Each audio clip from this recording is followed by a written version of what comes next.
Living in the Present, a story of awakening. Ethan sat in his high-rise office staring at the city skyline. His mind raced between emails, deadlines, and an endless list of things he had to do. Even as he sipped his expensive coffee, he barely tasted it. His thoughts were already on his next meeting.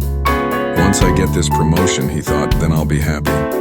One evening, exhausted from work, Ethan visited his grandfather, an old man with kind eyes who lived in a small cabin by the lake.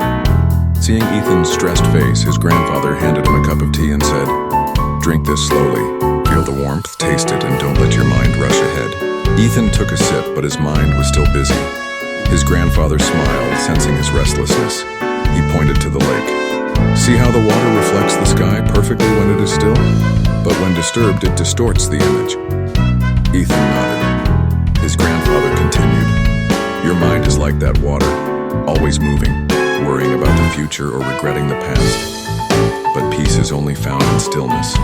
The present moment is all you ever truly have." That night, Ethan lay awake, thinking about his life. He had spent years chasing achievements, always believing that happiness was just around the corner.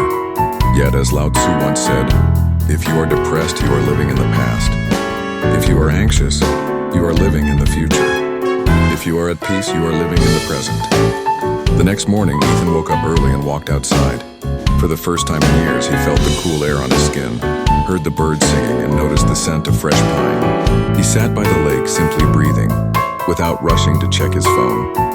As days passed, Ethan began practicing mindfulness, paying full attention to each task, whether it was eating, working, or even washing dishes. He realized that life wasn't happening in the future, nor was it trapped in the past. It was unfolding right here, right now. One day at work, his boss praised him for his focus and calm presence in meetings. His colleagues noticed he was more engaged, more present.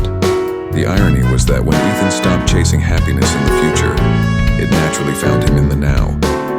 Before leaving his grandfather's cabin, Ethan asked, "How do I always stay in the present?" His grandfather chuckled. "You don't.